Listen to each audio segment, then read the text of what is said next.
It's the end of the day with Ray. Hello, my friends. You know, ladies and gentlemen, if you're one of those friends of mine that sells supply and service print equipment, that industry's got some crazy crap going on, right? It's a crazy industry. So I thought I'd come out with a new series for 2025. Print industry, now that's some crazy. Oh, hang on a second. I forgot to change that word. I wanted to say poop, P-O-O-P. I mean, that's a little bit more friendly than the other word that begins with the S.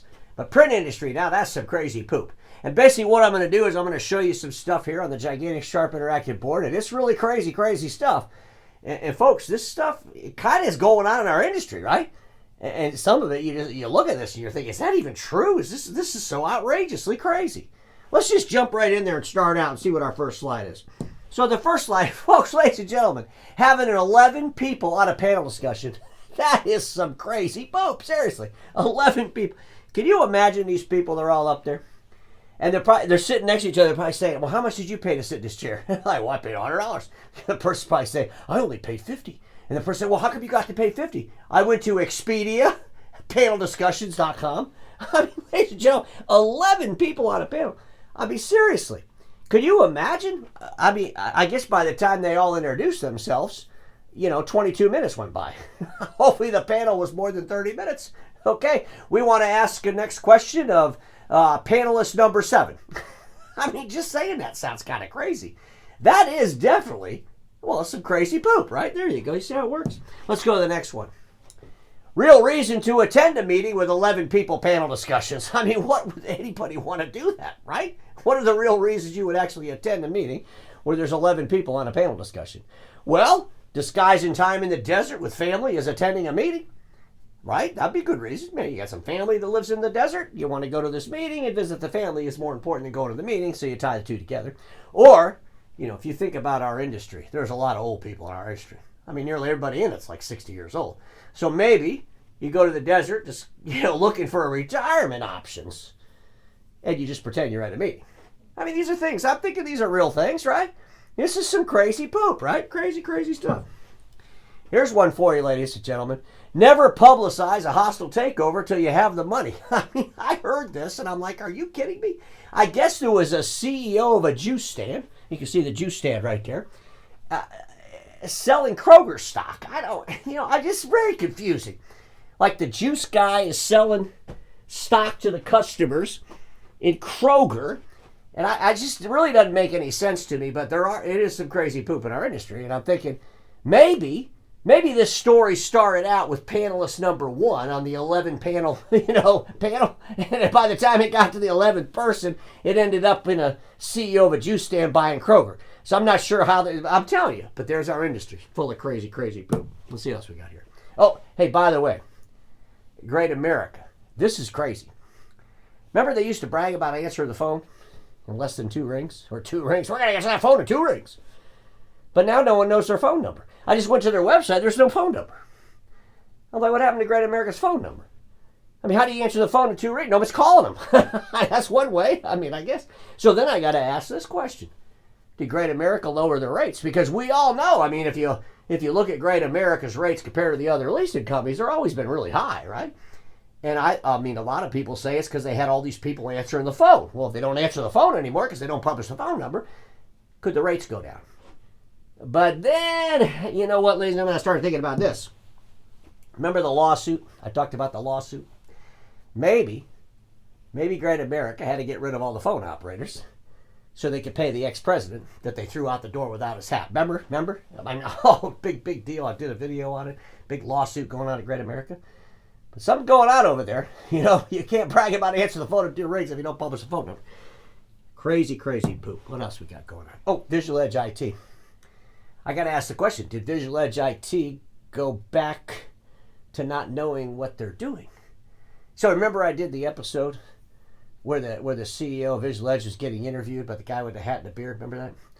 And he said now that they know what they're doing, they're going to move to bigger accounts. But then I go to their website and, ladies and gentlemen, you're not even going to believe this. I mean, I'm sad that they went back to not knowing what they're doing. Because obviously they can't know what they're doing if they're giving away a free consultation. I mean, if you really know what you're doing and you got a really good skilled staff, you would never give away a free consultation is what I'm thinking. Isn't that what you were thinking? And here's the other thing, ladies and gentlemen. I just got to ask this question. Is this reference made up? So I'm reading this reference on the website, and it's anonymous. It's like I never heard of an anonymous reference before. I mean, this is some crazy poop, isn't it? I mean, seriously, you read this reference, talks about how fantastic they are, but there's no company. It's like, did they make it up? I mean, holy, you see what I'm talking about? Our industry really got some crazy, crazy poop going on. Oh, okay, ladies and gentlemen. You know, it was about 8 months ago where the new president of production print and industrial print was getting interviewed, and he was talking about textile printing, for the dealers. That's going to be a great way for them to, replace business print as it continues to fall off a cliff. They could go out there and sell textile printing. I'm saying, I did an episode talking about how crazy and stupid that is.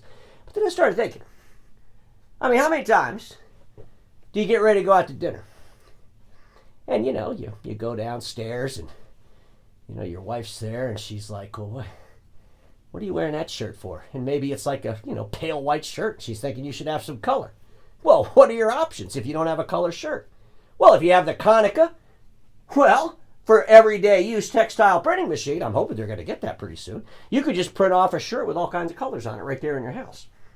Now, those reps that sell office print, they could definitely sell those things, right? I mean, at least buy one for themselves for their house, right? I told you, our industry's just got some crazy crap going on in it. Folks, replacement deliverable diversifications.